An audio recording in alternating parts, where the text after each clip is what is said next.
When you think of people struggling with addiction, we often think of the worst versions that we see on TV or hear stories about, such as the drug addict in a spiral who will end up dead or in rehab, or maybe a gambling addict who can't stop till they lose everything.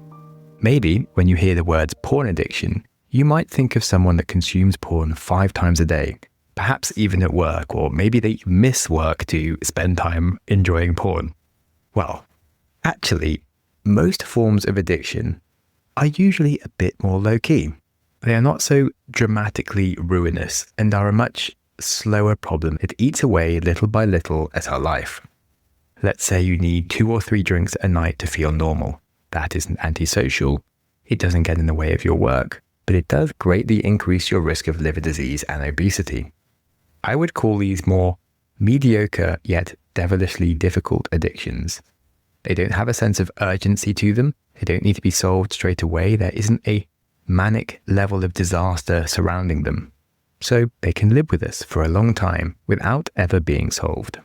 Recently, I was interviewed by Jeremy Litkowitz on his podcast called Unhooked about addiction and porn. We spoke about building a growth mindset and positive psychology in relation to our addictions and also porn use. I had him here on this show a few weeks ago, and in this episode today, he asks me about things that we didn't talk about and my own experience with addictions and porn to get some fresh angles on these timeless problems of addiction. Jeremy runs a great show and we had a fascinating conversation. So whether you think that you struggle at all with porn or a different low-key, mediocre but difficult addiction that's slowly eating away at your experience of life, I think you might learn a few things from this episode. So hello and welcome to the Growth Mindset Psychology Podcast, where we talk about the science of self-improvement and the philosophy of a life well lived. I am Sam Webster Harris, and with that, I hope you enjoy the show coming up after the break.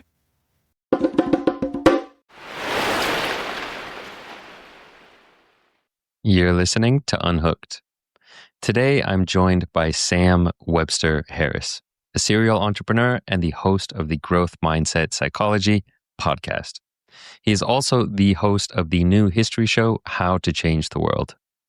Sam is well known for translating psychology and big ideas into practical tools with empathy and clarity, which makes him a perfect fit for conversations about recovery, compulsive behavior, and building a life of integrity. In this wide-ranging episode, expect to learn what a growth mindset really is and the most common myths that hold people back, how shame evolved and how to work with it skillfully, why modern tech and social media amplify compulsive behaviors and how to reclaim your attention, a simple way to diagnose your own problems so you can choose the right strategy for change, and much more. And now, without further ado, please enjoy my conversation with Sam Webster Harris. Sam, welcome to the show. Thank you very much for having me. Been enjoying your show so far, so hopefully I don't ruin it for you.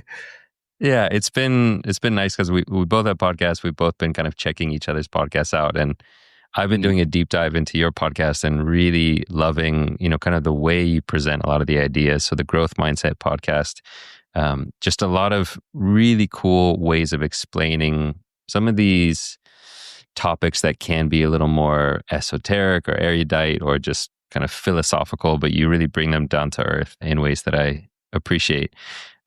For the listeners who are out there, who haven't listened to your podcast before, who maybe don't know about you, can you give us a little sense of what your Growth Mindset podcast is all about? Thanks for the introduction. I think you did a very good job already, to be honest. I think I'm quite fascinated in going beyond just the basic sort of coaching you can do better thing. And I feel like I always listen to a lot of podcasts where they'd come up with like a problem that you should solve and just be like, just work harder, do more. And I really wanted to go into the psychology behind it and kind of empathize with why people were having that problem and just sort of see why it's probably natural that they are that way. And then be like, okay, how can you tweak it to get to where you want to go to from a place of feeling like it's normal where you are, as opposed to like, oh, you're broken, just work a bit harder because of you're silly. And that was kind of annoying me. And it sounds like, yeah, go for it. Yeah, I feel like you do a very good job yourself of the same thing. And I think that's part of what I liked about your show as well. And yeah, otherwise quite a few similarities between us. I was finding with like exercise, meditation, just taking slightly different career paths and making content about it.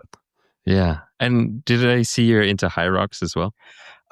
So no, but I appreciated that you were. So I've done like some ultra marathons and just different hard things. And I just appreciated your episode about high rocks and the point of taking on a challenge. So I just think it really helps. And any way to build exercise into your life or just take on things that are a bit more difficult or outside your comfort zone is very growth mindset, very much helps you do other difficult things, just raises your like threshold and capacity for mental strength and whatnot. Yeah. Yeah. Well, we're definitely going to get into a bunch of other topics, talking about things like shame, addiction, porn, the whole gamut. But because your podcast is called the Growth Mindset Podcast, and because growth mindset is such an important topic that I haven't really addressed head on in my own podcast, I'm wondering if you can just tell us in your own words, like, what is a growth mindset? Yeah, I feel like I'm really asking for that, and that I spent so much time, like I usually ask this of everyone that comes on my show and I get a completely different answer, which I love. And so my own definition has got a bit confused to the point where I deflect the question by just rambling about the topic like I am now. But at the core, I guess it's the concept of not just taking on things that are obviously hard and unpacking what might be more difficult under the surface of, like, it's very easy to just do a bit more extra practice on something you want to do, but realizing where you are weak in other places and just being a bit more holistic about your whole psychology and like what you want to achieve, and being open-minded to what other people can tell you, and just really liking the feedback process and the failure that you go through, and being like, oh, if something is hard, like honing in on the hard things, which I guess where I was like, high rocks, that's cool, because if you develop a love of difficulty, then you can basically get through anything. And I think that's where kind of growth mindset lies, which hopefully was an okay definition for someone that talks about it all the time and has problems. No, I should know really what you be mean. practicing that definition if I had a growth mindset, apparently, which I haven't done. Yeah. You definitely should nail down a definition for yourself, just so when people like me ask you what it is, you have something to go to. But this idea of like falling in love with the difficulty, it's something I was just talking about with some of the guys in my community. And it's actually something I was listening to on one of your podcasts, which is this idea like to fall in love with the journey rather than the destination. Falling in love with the climb, the ascent, the hard work. Like if you can fall in love with the hard work and fall in love with doing difficult things, that will result in so much growth and so much improvement and success and fulfillment.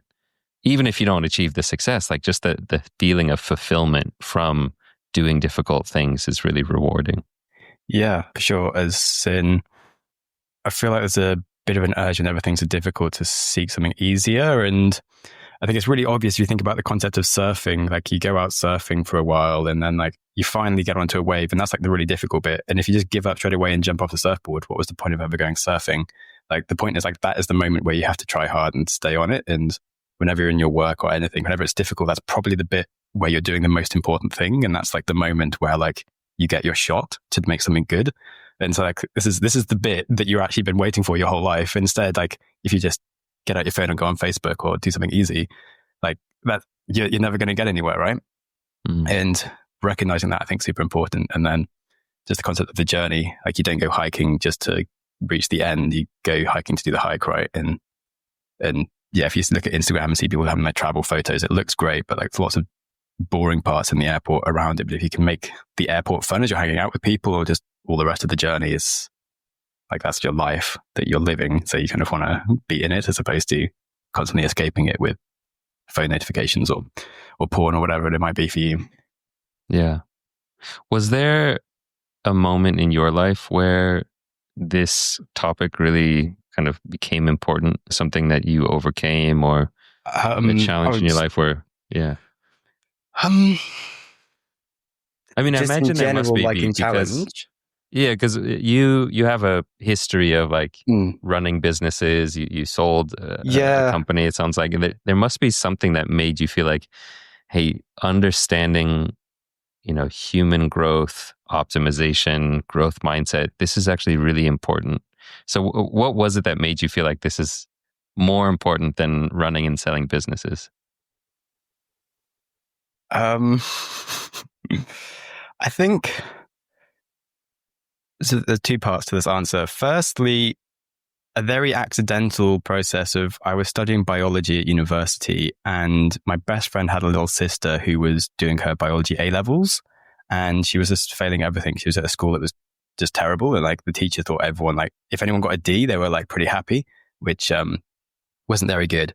So I was meant to be tutoring her, like teaching her biology, but essentially we didn't have that much time, and I basically just taught her that she was smart and gave her more of a growth mindset and just taught her. And so she ended up getting A's in everything, the only kid in the school, and she got like a funded scholarship to go to like the degree she wanted. And that was like the happiest, like way I got A's at school, and I wasn't that bothered compared to when she did. And I was like, whoa, I can change people's lives. And that was one very big focus for me of just like how powerful mindset is to help people. So that was one area. Then for myself on doing things, I guess I have a slight ADHD and I get very bored. So I don't know if this was necessarily a trait that I learned as much as kind of needed, in that I kind of have to constantly be learning. And part of learning is doing things you don't know about. And I get pretty bored if I'm doing something I'm already good at. And I wasn't very good at talking when I was young. And so I had lots of ideas all the time that I couldn't explain to people. So the podcast has been very much a journey for myself of like working out how to get ideas into the world. And like the new show, like I'm doing How to Change the World, that one has like way more research. And like, I don't think I could have even done it a year ago. My brain hurts a lot of the time lately doing my new show. And like, I really like that. And I find that hard to get in a normal job where you have to go through regularity and you just have to do the thing that you're good at and people depend on you. I find I have to go to places where I push myself to be confused all the time, which is just like partly in my nature, I think, but also some things that I kind of learnt work out better. So a bit of an airy answer for you there, but I don't have the complete desire for that. Yeah, I'm curious to know though. So you were working with this girl who wasn't doing well in her classes, and then you didn't have a lot of time. You basically, kind of gave her this growth mindset of just saying, "Hey, you're smart. You can figure this out. You can get better." How did you know to do that? I mean, had you already been introduced to growth mindset? No, I hadn't. I didn't formally teach her growth mindset. I just pushed back on her when she was like, I can't get more than a D, or just like her teacher said that everyone was sort of like, she just had given up on some things. She didn't believe in herself. Like, okay, anyone can actually get an A. Because I did have a different moment earlier in that. So I was pretty smart at school. And I remember I was sitting next to a different girl who wasn't as good at maths as me. So I was always teaching her maths and stuff. And then I remember we got to like our GCSEs and she beat me. And I was like, cause I didn't do any work to like revise for exams. I just thought exams were a test of intelligence. And so I was so shocked that someone that was worse at maths could beat me. And I was like, but I'm better. Like, what's the point of this exam? It didn't test my intelligence. And I really like, oh wait, you just have to work. Like, you just have to like revise these things and remember stuff. And so by the time I got to my own A levels, I had started to have issues in that I still had the plan of just not really working very hard and just turning up. And I kind of failed everything before like the final things. I just went like crazy with my revision for a month. And I was like, okay, if I can go from failing to all A's in a month, and like I told that to her, I was like, so can you? And like, this is what I did. I just did a ton of past papers. I just worked out what they were asking and what they wanted to hear. And I just told them it. And like, there you go, you have an A. And you can do that too, because you're just as smart as me, because you're clearly able to have conversations about the stuff you don't understand. And we get there. Yeah. So like, you can more than get an A, you're fine. And this is all you need to do. And she was like, oh, okay. And I just taught her that she wasn't stupid and that there's nothing stopping her from doing what she wanted as far as an exam is concerned. Yeah. It seems like a lot of growth mindset comes down to a fundamental belief in yourself and a belief that you can improve with hard work and diligence. Exactly. Which that's all doing a bunch of revision is, right? Yeah, but I guess you can do revision, but if you don't have that belief in yourself. Yeah. If you have the belief in yourself, or if you just constantly memorize versus trying to understand, like go into the hard things that you're not good at versus just rewriting stuff again and again. I do have an issue with the education system around teaching us for exams to just regurgitate information versus learn why things happen and question stuff for yourself. That's definitely a big frustration in my life. How do you see growth mindset connecting to the topic of recovery or like breaking bad habits or breaking free from addiction? I think it's very important, because if you can get stuck in these loops of believing that you are something or this way, or that it's too hard for things, and like a lot of fixed mindset is just a rejection of change or thinking that things are too difficult, and you're going to have a lot of failures probably in your recovery journey. Like most people don't just sort of quit instantly and go, oh, this was a bad idea, I'll just stop. Like you're seeing yourself fail repeatedly and learning that it's not forever and that you'll get better is like part of growth mindset, and having faith in that, right? So that's a big element. And then just realizing like the neuroscience of just how your brain makes new pathways, and like it may be on like this default pathway for now that's the one that you built up out of just like neurogenesis, because if you had this repeated action that got rewarded, and just being able to know that rewards will come slowly over time from doing something different. When you believe that, you're like, oh, okay, my brain will change. Like it can change itself. Like that's empowering, and knowing that you're not stuck forever is cool. Yeah, I think the topic of neuroplasticity was one of the biggest game changers for me in my recovery from porn addiction. When I first learned about how the brain is plastic and it's constantly forming new connections, and I realized that wherever I was in the past and whoever I had been in the past wasn't kind of a death sentence, that I could change who I was and change my habits and behaviors just by training the mind in those other directions. So for me, neuroplasticity is a huge component of growth mindset. Yeah. And like, especially with like kind of overcoming urges and things, like how did you deal with that part for yourself? I'm kind of interested, because I haven't, well, we can talk about my own journey with porn addiction at some point, but didn't have like the crazy level of porn addiction, but I found it much easier to stop by having a girlfriend. But it's not always easy for other people. Like, so I'm not sure like how people deal with those urges when they have like a much bigger problem and don't have an easy solution. Yeah, I mean, there's so just presenting problems. Sorry. No, it's great. That's really the topic. That's the main topic of this podcast, is like, how do you overcome these urges for behaviors that ultimately are self-sabotaging, and ultimately they're not leading you where you want to go, and yet there's these parts of you that just want to do it, and it's how do you how do you work with those skillfully, those urges, and not just suppress it or repress it, which leads to more acting out. And it's a challenge. I mean, there's a lot of tools that go into it. Mindfulness, building up skills of equanimity, and impulse control is important. But then also identity and values and motivation. I was just listening to one of your podcasts on motivation, and like these different, the researchers you were talking about had these different kinds of motivation. Like they used to think it was just intrinsic or extrinsic. But then in the podcast you were talking about, there's these, I forget the two, there was like internal. You can tell me about this one.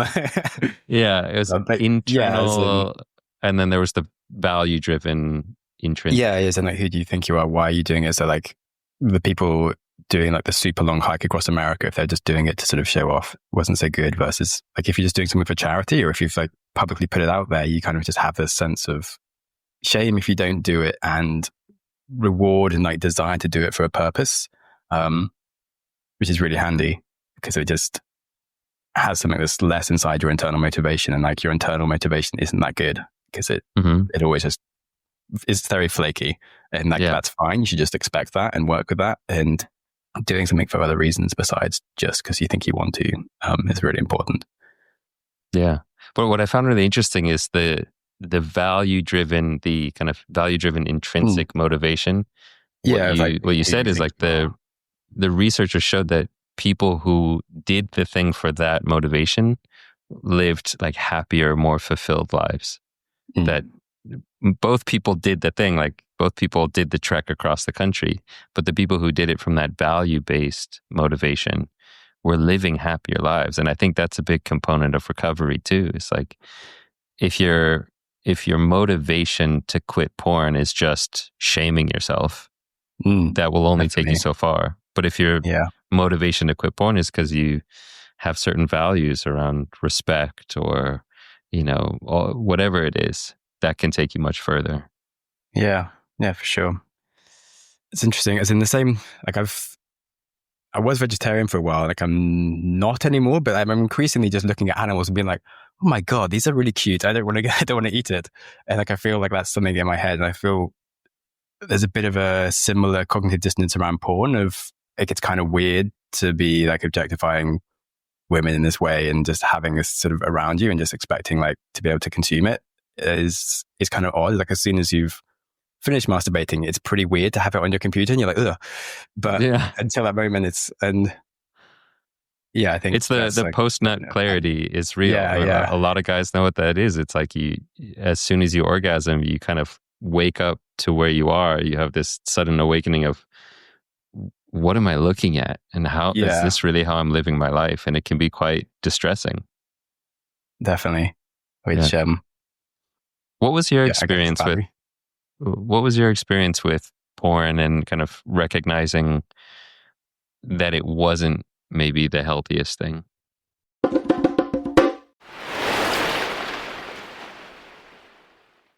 I think I found it kind of a surprising thing because I've generally defined myself as someone that's not very into like anti-addictive personality, if you know what I mean. As in, I've never liked things having control of me. So I tried a few drugs that were addictive and was just instantly like, oh my God, I think I want to try more, and just stopped. Whereas I'll happily take shrooms every now and then because it's nice and expanding and doesn't make me think about it. And I got addicted to coffee when I was like 19 because I worked in an office where like there was no water, there was only a coffee machine. And I remember just being like, wow, this sucks, and just didn't drink coffee for 10 years.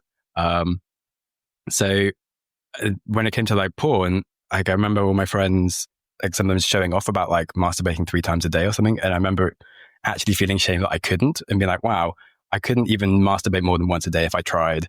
And I couldn't masturbate every day for a week. I'd have to like have a break.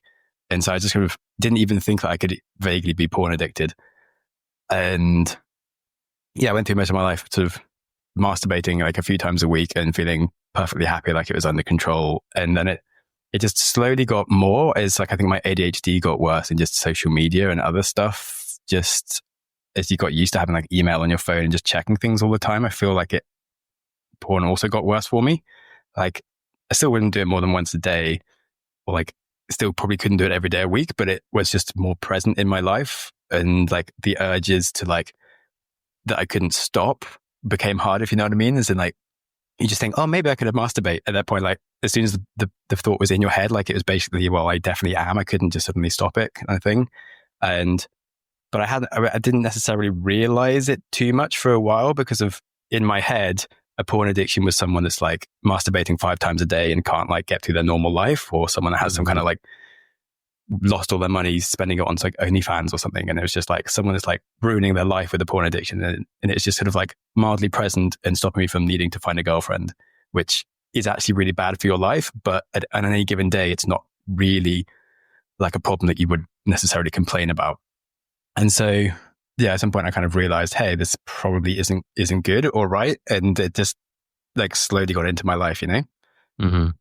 Yeah, it's the slow creep of some of these, it's like this concept that's really fascinating, that sometimes the hardest problems to overcome are the ones that just kind of impact your life, but they don't destroy your life, because the things that destroy your life, they're so impactful that they're almost easier to overcome because there's more incentive to address it.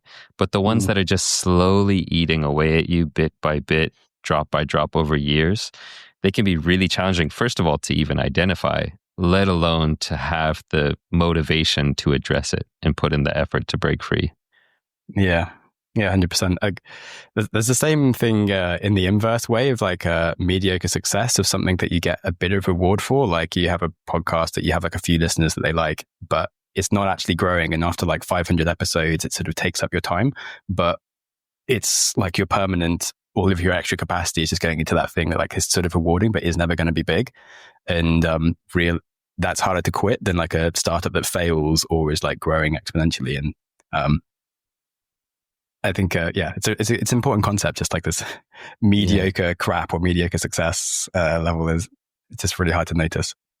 And I think also the slow buildup over time. I mean, as you said, it's like in the same way, I don't know if you've ever gained a lot of weight, but you never really notice it until you see a photo. Like if you have gained a lot of weight, then you see I haven't had that issue, but I've certainly had my friends that like I just didn't see them for 2 years over COVID, and then you're like, oh, you're fat. What happened? But like they didn't even know, and like my girlfriend didn't even know, and then like just hadn't seen them for 2 years, and it was like, yeah, I think we need to do something about this, and it's really it's strange. I haven't had that with weight gain. I've always been into exercise. But I think I had it like a little bit at college when I was, I used to exercise every day, and I went to college and was working instead of exercising, and I kind of noticed it after like 6 months, and that was about the closest I got. But yes, definitely relate to the idea of it, and it definitely happens. Like just little things. It's just like algorithms also get you, and just like something you might hear. I can remember hearing somewhere on a podcast that like, masturbating is healthy, you don't have any shame, and like it's probably good to sort of ejaculate every few days, and then maybe like, oh yeah, maybe I should, like it actually made me watch porn more, that thing. And then Instagram is so easy to have your feed just filled with stuff if you just like hang on a picture too long, but it's odd. Or like recently I went to Patreon because I was trying to, like my cousin has a cool YouTube channel and was trying to support him, and like I was just surprised that there was like naked women on Patreon. So I clicked just to see what the fuck they were doing on Patreon. And then like I went back to the homepage, and then my homepage was just full of women basically using Patreon as an OnlyFans. I was like, shit, this has ruined Patreon for me. And then I was going into the settings to see if I could like refresh everything. And like it has an adult filter. So I just turned that on. But like, why is Patreon sending me like sex? Like I'm just trying to support creators that aren't doing these things. I think you're highlighting something which is very real for a lot of the listeners, which is the ways that porn has, very subtly kind of crept into, there's so many gray areas. It's on social media. I mean, the line between Pornhub and OnlyFans and Instagram, it's so thin, it's basically everywhere, and it's socially acceptable. It's normalized.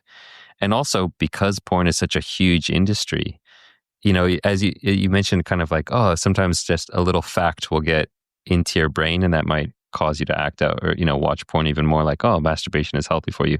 One of the other facts that the porn industry has deliberately kind of introduced is, oh, this is female empowerment.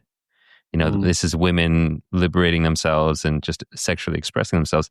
That was a narrative from the porn industry to make you feel more comfortable with porn, even though it's almost the opposite of what is actually true. It's more objectification. It's taking advantage of women.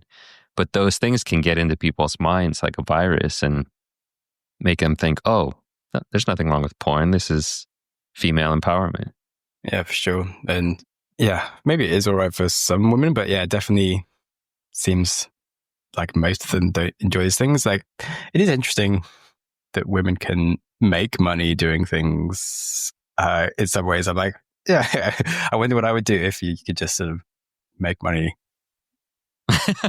taking pictures of myself. I see your mind going through. Like, if I could be an OnlyFans superstar and make millions of dollars just posting feet. I mean, the thing is, you're totally right. Like, if you could just post photos of your feet and make millions of dollars, why wouldn't you? And that's the story that gets told. And so, the nuance here is that it is okay for some people. Some people do it and they're very happy with being an OnlyFans star or being a porn star, and it works for them. The problem is we highlight those success stories, and most people don't have that. Yeah. And it's like, kind of candy for your brain and just doesn't help you at all and just makes you expect different things that isn't real at all, and just makes it worse to actually enjoy the real version. Like I think you've spoken about, like, people have erectile dysfunction in real life because of their just use of something so fake, and that's definitely a problem. Yeah. Going back to your story, like, it sounds like there was a time where you started to recognize, hey, this is not so healthy. It's maybe preventing me from actually going out and meeting someone in real life. Was it hard for you to give it up, or was there kind of just a moment where things changed? Yeah, I dialed back a bit, but I still would say I struggled, and then but making a bit more of a concerted effort to go out and talk to women more often. And like, I did listen to a few things and definitely tried to masturbate less, which had some semi-success. But like, the idea of, I remember like listening to Mark Manson, he said like, just quit all porn and basically masturbate once a week in the shower or something. And just being like, how? Like, it didn't even enter my brain that you could do, like, I hadn't masturbated without porn, basically. Like, I think I remember once when I was 18, I drove across America and I didn't like have an internet for 30 days back when, like, this was like 2008 or something. And like, I masturbated like then, like once. And otherwise, like, I just couldn't masturbate without porn and didn't even know how to. But like, I have since been able to again, because I just didn't use porn for like months on end since having a girlfriend. But like, I didn't manage to get there before having a girlfriend. But I definitely had some improvements, but I didn't, it wasn't, like we said earlier, it wasn't such a problem for me that I was like, oh my God, I really have to deal with this. And like, I think I probably, if I'd spent more time listening to content, I think I would have acknowledged it a bit more and felt some more motivation and like need to do it. Like listen to your podcast. It's really nice, as in, it's not always just about porn kind of thing, but it's just, I just feel like there's a presence in my life to be like, oh, by the way, you can do better. Like, you can just sort of make that little improvement. You can just, it's really nice having that support around you to just think you can listen to it. Like, I get something similar on my show when I talk to people that they're just trying to improve something in their life, and they don't necessarily listen to any episode for a specific purpose as much as just the comfort of hearing someone that's reminding them that like, they can make an improvement on something and like, it's okay, they've got it. Yeah. And it's, as you say, it's not just porn or one thing. It's like, it can be anything. Just, hey, you can improve your life and you've got this. And it's that fundamental belief in yourself that things can get better and you can get better. 100%. Yeah. Let's talk about shame, because shame is something that comes up a lot in recovery. And I also know that you have a new podcast about the history of everything. Yes, and I do. One of the episodes you did was on shame. So tell me a little bit about what you learned about shame. Yes. So the episode was actually on the cognitive revolution and the invention of language, basically.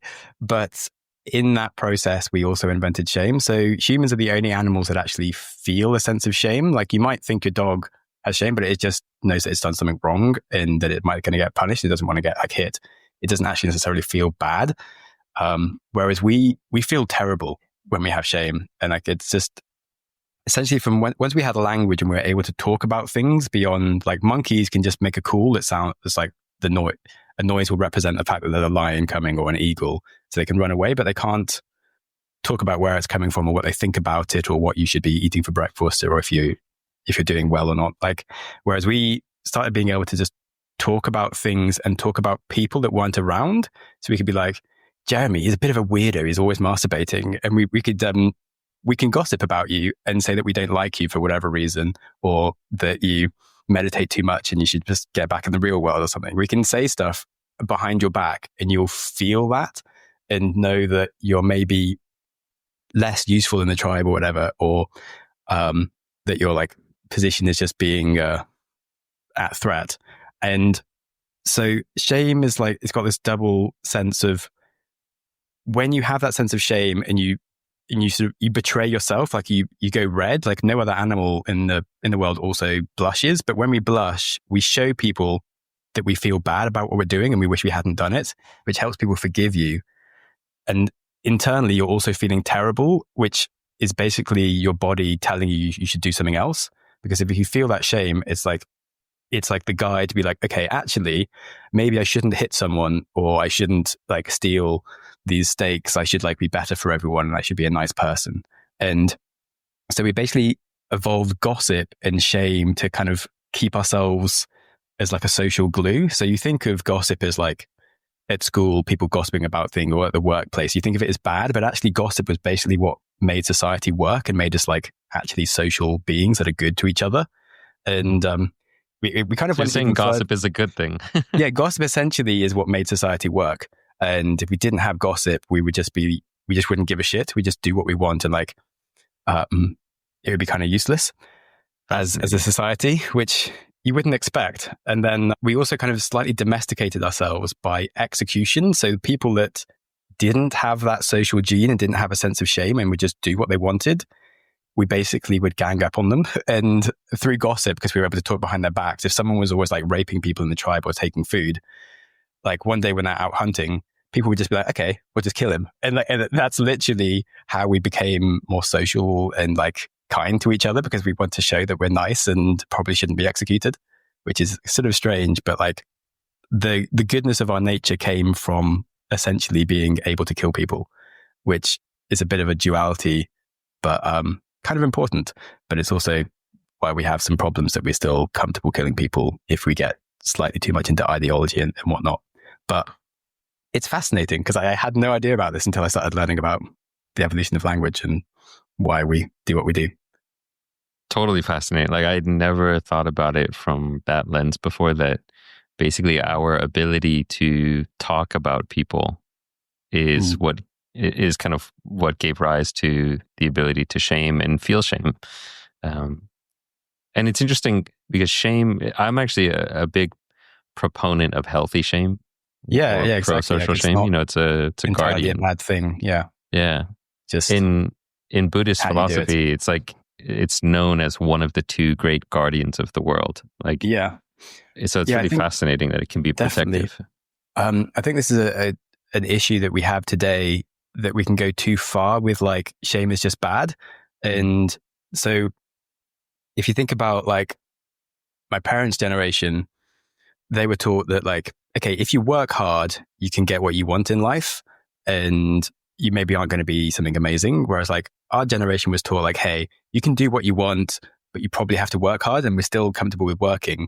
Whereas like younger people now are just kind of taught that like, not only can you be what you want, you can feel what you want, and you don't have to work for it. And like the idea of someone telling you that like you should feel bad for not exercising or anything is rude or bad. And like, well, you can't feel feelings without working for them. You have to, there is a sense of like responsibility to do the thing that will get you what you want. But if we just go around telling people that there's nothing bad about being completely unhealthy, like it's not quite correct. As in, you can have empathy for the fact that they got to the place that they're in, and like people have addictions, and you can understand why they're in them. And you shouldn't just make people feel complete shame for being like just a monster of society because they just don't do things correctly. But the idea that there should be no shame involved for messing up and not being responsible for yourself is actually kind of toxic, because then there's no reason to ever work hard to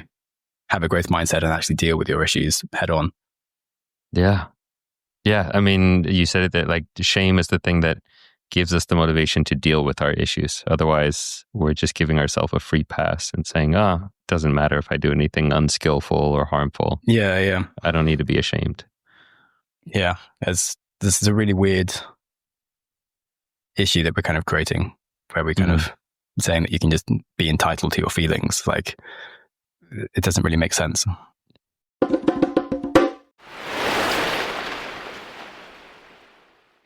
Was there anything that you learned like on doing the research for this episode on shame that was very practical for you, that you started to implement in your life? I guess it's like, it's not sticking out straight away, which is fine to not have a good answer. I think more just my holistic awareness of like literally what I just said, even of like just trying to get to the root of what's confusing people about wokeism, or what people are trying to say when they're being a bit right-wing or something and getting annoyed about stuff. I just felt like I understood more and like had more empathy for why people get annoyed about stuff and are unable to explain their feelings. And it definitely was a very big lesson on like the duality of things, as in like there's no such thing as like bad in nature or right and wrong. And like actually in most of human society, most things that we talk about as bad or label as bad usually have a reason for them. And there's usually a good side to it as well. Because I think in Buddhism we learn about this a lot, but like I do often talk about on my podcast, like fear and desire are also the same thing. As in whatever you want is also what you fear, the opposite of it. And I think shame and like goals and glorification, like whatever is sort of good and what we aspire to as a society is also powered by shame. Like it is the same thing, as in if people want to be rich, like there is shame around being poor and being useless. If people want to be clever, there is shame around being like not intelligent and making bad decisions and stuff. And like shame is just like a fundamental part of society that we have to accept is there rather than just try to sort of get rid of. And just realizing that and just how people talk, I think it was just just empowering just to sort of see it everywhere and understand what's actually going on. And just think it helps you explain your thoughts or like what people are doing better, because I think we're very reactive these days and we just sort of say something about our feelings, but we don't necessarily know where they're coming from. And this just helps you build a more long-term mindset of why things happen. So yeah, that has been helpful for me as a thinker, philosopher, whatnot. Seems like it gave you more empathy for understanding people and their motivations, and sure, because it is so integral to every motivation, as you say, desire and fear and shame and aspirations. Yeah, definitely. And I don't know if it's nice. Like I saw some comments on your podcast from people who are women saying like this has been really helpful for me to understand what other people are thinking. And I think understanding that like shame is just like a normal part of what's going on, and actually just talking about it, getting things out there can be really relieving. Like I remember at university, like I did like a tiny amount of shoplifting and then felt huge amounts of shame about it. And then my friend, who I also had no idea, did some, and then he spoke about it and was like, oh wow, yeah, I'm not that weird or like that much bad person kind of thing. And just being like, like it's okay to just sort of talk about these things. So like you often judge yourself more than other people than you would judge anyone else. And you kind of think like, it'd be terrible for me to admit to, but then when someone else does it, you don't even care at all. Like, similar, like I did the, rainbow festivals where a lot of people are kind of naked and they don't have any internet for like 30 days and people run around naked and you just don't give a shit that they're naked. And it takes a while, but slowly you're like, oh, I guess I don't need so many clothes on. At some point you walk around naked and you're like, no one cares. And I feel fine. And it's just this ability to be open and not too worried about yourself, I think is really empowering. Totally. And being able to bring that to other people is just really nice and a gift. Yeah. I think.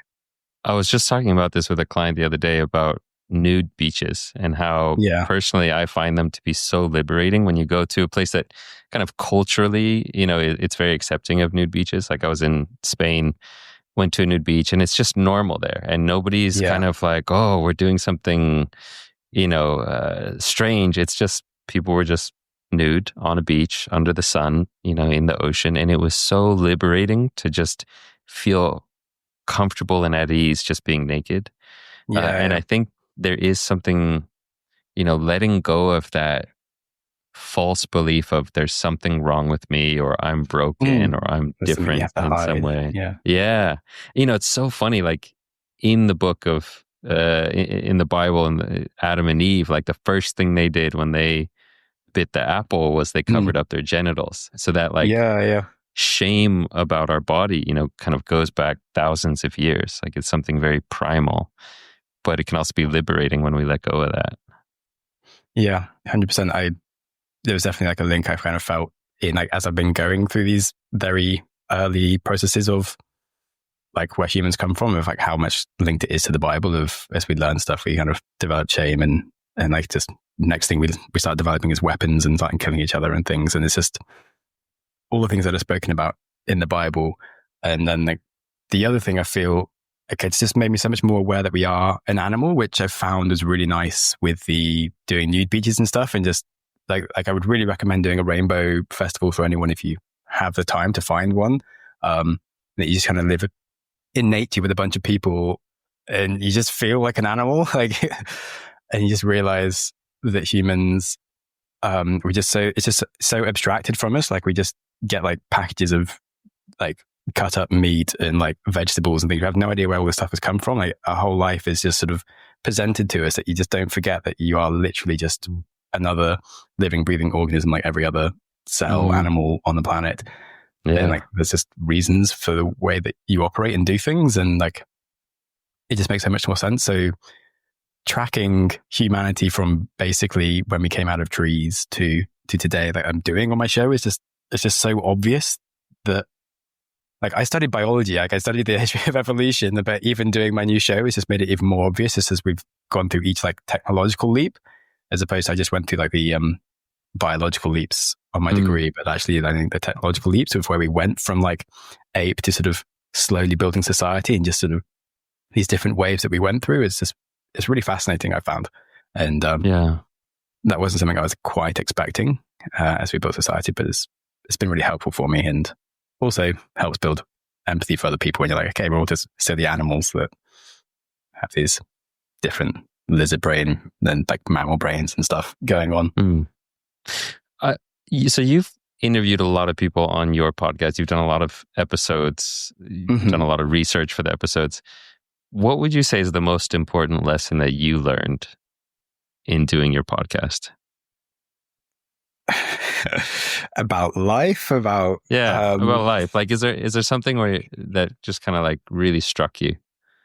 And there's probably a million, because you have podcasts on almost everything under the sun. Yes, related to growth and development. Yeah, like I did choose a very open topic, deliberately, because I get pretty bored with something confining me. I found it from just the different interviews, I just found it really fascinating. In the same way that I was talking about, like you just get a piece of meat in the supermarket and it's kind of abstracted from where it's come from. I feel like you look at an Olympian, or like I spoke to the founder of Skype and Shazam and stuff, and you hear about these stories like of these people, and they seem more distant from you and like abstractified. And same with like any musician, they just presented this person that was always going to become a musician or something, and realizing that like they had no idea what they were doing. They just sort of played with some stuff that they thought was interesting. And like anyone can basically do anything has been like a major lesson for me in that sense, which is very growth mindset. And then also internally for myself, I think I really did want to be like a successful entrepreneur for a while, because I've always had lots of ideas. And so I kind of just naturally was like, okay, as someone that wants to invent things and do things, I want to like run a big company.